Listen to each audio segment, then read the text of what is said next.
¿Qué es el neoliberalismo? Este concepto se masificó a mediados de los años 70 y buscó definir las políticas de adelgazamiento del Estado emprendidas por gobiernos de corte conservador. La máxima que guió estos esfuerzos fue la separación de la política y economía, para que esta última pudiese funcionar sin restricciones, laissez-faire, libre mercado. Empero, este término tiene antecedentes más lejanos, ya que pretende distinguir la escuela económica liberal de los siglos XVIII-XIX con el surgimiento de la escuela austriaca, liderada por Ludwig von Mises y afianzada por su discípulo Friedrich von Hayek. No obstante, varios defensores del liberalismo de mercado aseguran que el neoliberalismo no existe y que únicamente es un término peyorativo que emplean sectores críticos a su ideología. Asimismo, otro de sus argumentos de su inexistencia es que en ningún país del mundo se ha adoptado este tipo de políticas, lo que, desde esa perspectiva, los convierte en una utopía. En contraparte, autores como David Harvey, Cal Polanyi, Joseph Stiglitz y Fred Bloch, por mencionar solo un puñado, desarrollan severas críticas a los efectos económicos, políticos, sociales, ambientales e incluso éticos del neoliberalismo. Estas críticas, fundamentadas por análisis históricos que van desde el último cuarto del siglo XIX hasta la actualidad, subrayan los efectos destructivos y proponen una superación al modelo, ya sea desde un mercado controlado en una especie de reincrustación a la Polanyi, el socialismo heterodoxo desarrollado en la obra del propio Polanyi o el marxismo crítico de David Harvey. Para iniciar el análisis histórico, conviene empezar por breve historia del neoliberalismo del geógrafo marxista David Harvey. De origen inglés y autor de libros como 17 contradicciones y El fin del capitalismo, Ciudades rebeldes y El que nos atañe. Quizás Breve historia del neoliberalismo es su texto más alejado de la geografía. No obstante, ofrece varios análisis históricos de cómo las políticas de privatización transformaron la vida de las ciudades en beneficio del capital. Este libro está dividido en 7 capítulos. 1. La libertad no es más que una palabra. 2. La construcción del consentimiento, en el que centraremos nuestra atención. 3. El Estado neoliberal. 4. Desarrollos geográficos desiguales. 5. Neoliberalismo con características chinas. 6. El neoliberalismo a juicio. Y 7. El horizonte de la libertad. En el resto de la obra, Harvey desarrolla, entre otras cosas, los elementos geográficos del neoliberalismo y sus desarrollos en distintas latitudes, así como perspectivas a futuro. Pero, en la construcción del consenso, sienta las bases históricas del modelo en los años 70. Para desarrollar su idea, Harvey emplea dos escalas, local municipal y nacional. En primera instancia, nuestro autor clasifica la introducción del neoliberalismo en dos: por medios democráticos a finales de los años 70 y principios de los 80, con Margaret Thatcher en Gran Bretaña y Ronald Reagan en Estados Unidos, siendo esta su cara más conocida y difundida por los defensores del laissez-faire, y la vía dictatorial ampliamente difundida en Sudamérica y que tienen como casos insignia al Chile de Pinochet y la Junta Militar Argentina encabezada por Jorge Rafael Videla. La vía dictatorial fue inaugurada el 11 de septiembre de 1973 con el golpe de Estado encabezado por el general Augusto Pinochet en contra del gobierno socialista de Salvador Allende. Durante la primera etapa de la dictadura se implementó lo que Naomi Klein denominó como la doctrina de shock: masivas privatizaciones, adelgazamiento del Estado y la normalización de la represión. En el norte, en la zona del ser donde la violencia no es regla sino excepción, los neoliberales tomaron el poder por la vía democrática y en parte por el desgaste de los gobiernos laboristas o demócratas. Empero, Harvey destaca aspectos político-culturales que ayudarían a lo que llama la construcción del consenso y al no hay alternativa más allá del neoliberalismo. Esto se traduce en la fundación de think tanks o instituciones de investigación en los cuales se desarrollan y difunden las ideas de libre mercado, las cuales permearían en universidades como la de Chicago, de la cual el monetarista Milton Friedman tendría un peso destacado. Asimismo, el otorgamiento de premios Nobel a personas como él o Hayek ayudaría a fortalecer este nuevo paradigma. Por otro lado, la apelación a libertades individuales por encima de la justicia social se convirtió en una de las máximas banderas de este credo, llegando a afirmaciones tan descabelladas y que chocarían de frente con problemas como la pandemia del COVID-19 en el año 2020. No hay tal cosa como la sociedad, hay hombres y mujeres individuales, hay familias, de Margaret Thatcher. Dichos elementos conformaron, según Harvey, un populismo neoliberal que se apoyó en una rígida disciplina fiscal, la instauración de un amplio mercado de consumismo diferenciado y la libertad individual thatcheriana. En una escala más reducida, el autor desarrolla el caso de Nueva York en los años 70 y cómo se transitó de un ayuntamiento que buscaba el bienestar de la ciudadanía a una ciudad con un clima óptimo para los negocios. De acuerdo con el autor, la presión de los bancos al cobro de deudas municipales llevó a que se privatizaran varios servicios públicos y se implementaran medidas de austeridad, de modo que las instituciones privadas derrocaron, entre comillas, a un gobierno democráticamente electo. Sobre el clima óptimo para los negocios o ciudades inteligentes, como recientemente se ha llamado, Harvey observa 5 elementos que necesitan transformarse para crear dicho ambiente: cultura, subvenciones, incentivos fiscales, infraestructura y gentrificación. Dicha conjunción hizo que el gobierno se convirtiese en una entidad empresarial. Toda esta reestructuración tuvo severas consecuencias sociales, como el desplazamiento de ciudadanos a partir de la gentrificación, la búsqueda de redistribución de la riqueza a través de la violencia y crimen, así como la cooptación empresarial de los partidos políticos. Para complementar la introducción histórica al neoliberalismo, resulta clave la lectura de La Gran Transformación de Karl Polanyi. En la edición del Fondo de Cultura Económica, este libro es prologado por el economista estadounidense Joseph Stiglitz e introducido por el sociólogo también estadounidense Fred Block. Para fines prácticos nos centraremos en estos dos últimos textos, ya que dan perspectivas complementarias al trabajo de Polanyi.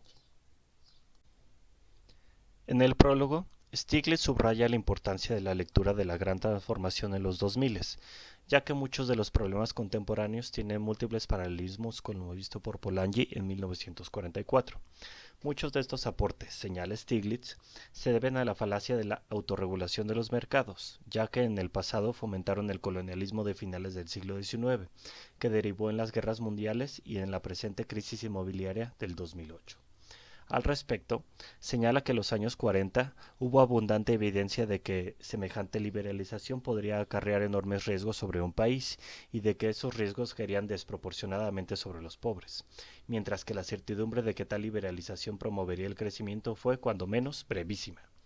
Esta promoción del crecimiento es diferenciada, ya que en países desarrollados permite disfrutar de los beneficios de sus ventajas comparativas, al incrementar la media de sus ingresos, aunque pueda costarles el empleo a algunos individuos. En contraste, en naciones subdesarrolladas donde la regla son los altos niveles de desempleo, la destrucción laboral que se deriva de la liberalización del comercio puede ser más evidente que la creación de empleos, y este es el especialísimo caso de los paquetes de reforma que el Fondo Monetario Internacional, que combina la liberalización del comercio con altas tasas de interés, lo cual hace que la creación de empleos y de empresas algo virtualmente imposible. En este caso se encuentran paralelismos entre lo desarrollado por Harvey, ya que muchos efectos colaterales de la autorregulación de los mercados como el desempleo y el aumento del crimen son comunes en este tipo de países. Otra falla de esta política, retomando con Stiglitz, es los devotos de los mercados autorregulados creyeron que la oferta de trabajo crearía su propia demanda. Para los capitalistas, cuya prosperidad descansa en los bajos salarios, el elevado desempleo puede aún resultarles un beneficio, pues les permite disminuir la presión de las demandas salariales de los trabajadores. Algunos, convencidos de la capacidad autorregulatoria de la economía, culpan de parte de estas disfunciones a los gobiernos, pero el asunto es que el mito de la economía autorregulada está virtualmente muerto. Quizás el punto más importante que rescata Stiglitz de la Gran Transformación es cómo este fenómeno logró separar la política de la economía, subordinando esta de la primera. En las ciencias sociales, la lectura de Polanyi resulta fundamental, ya que propone analizar cómo los sistemas económicos o las reformas pueden afectar la manera en que se relacionan los individuos unos con otros, cuestión que no era contemplada por el laissez-faire.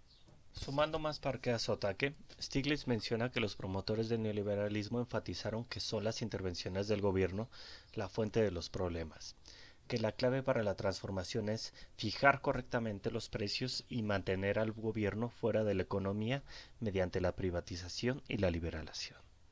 Desde este punto de vista, el desarrollo es poco menos que la acumulación de capital y la promoción de la eficiencia con la que son asignados los recursos, un asunto puramente técnico.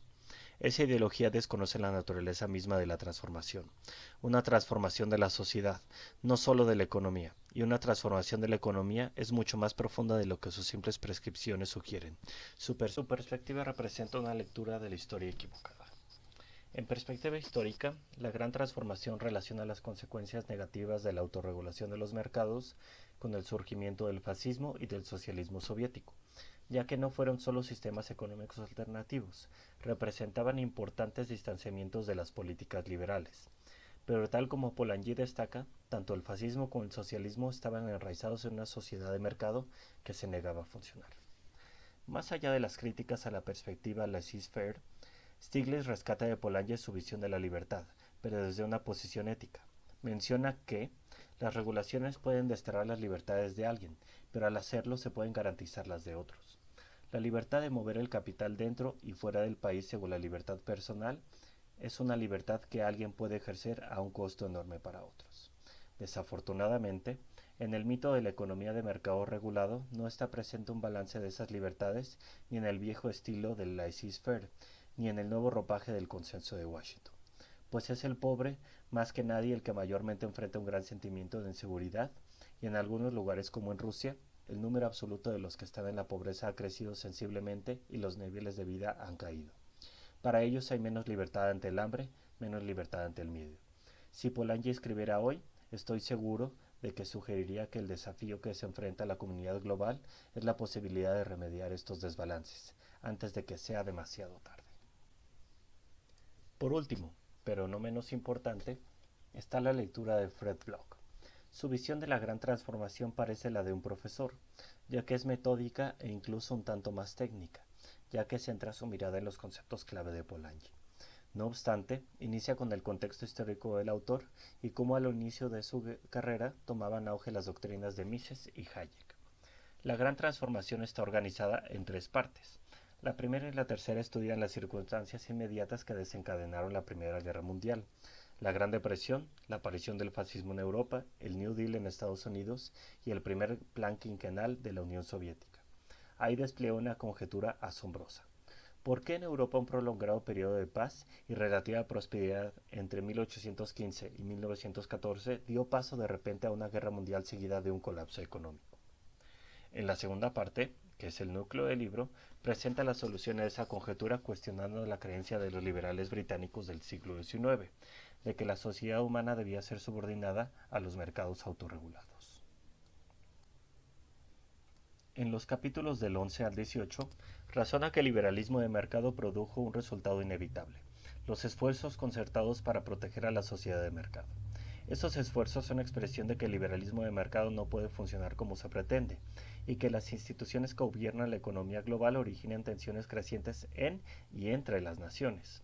Polanyi identifica que la quiebra de la paz, que condujo a la Primera Guerra Mundial, y muestra el colapso del orden económico que condujo a la Gran Depresión como consecuencia directa del intento de organizar la economía global sobre las fases del liberalismo de mercado. La segunda gran transformación, es decir, el surgimiento del fascismo, es el resultado de la primera, o sea, del surgimiento del liberalismo de mercado. En el área conceptual, Bloch retoma el concepto de incrustamiento, el cual expresa la idea de que la economía no es autónoma, como suele deben ser según la teoría económica, sino que está subordinada a la política, religión y relaciones sociales. El uso de este término sugiere mucho más que la idea actualmente familiar de que las transacciones de mercado dependen de la confianza, el mutuo entendimiento y la fuerza legal de los contratos. Utiliza este concepto para resaltar cuán radical fue la ruptura de los economistas clásicos, en especial Malthus y Ricardo, con los pensadores anteriores. En lugar del patrón históricamente normal de la subordinación de la economía a la sociedad, el sistema de mercados autorregulados, esgrimido por los economistas clásicos, requiere la subordinación de la sociedad a la lógica de mercado. Afirma que, en última instancia, es por ello que el control del sistema económico por el mercado es de un impacto arrollador para la organización de toda la sociedad. Ello significa que la sociedad se comporte como un suplemento de mercado. En lugar de que la economía esté incrustada en las relaciones sociales están incrustadas en el sistema económico. Polanyi casi siempre es entendido erróneamente al pensarse que afirma que con el surgimiento del capitalismo en el siglo XIX, la economía fue desincrustada con éxito de la sociedad y logró dominarla. Estas tensiones surgen en múltiples geografías y con distinto matiz, de izquierda, de derecha, de centro, dentro y fuera del Estado. Polanyi expresa de forma reiterada que la meta de una economía desincrustada, un mercado completamente autorregulado, resulta un proyecto utópico, algo que no puede existir. Bloch menciona, al respecto, que nuestra tesis es que la idea de un mercado autorregulado implicaba una utopía absoluta.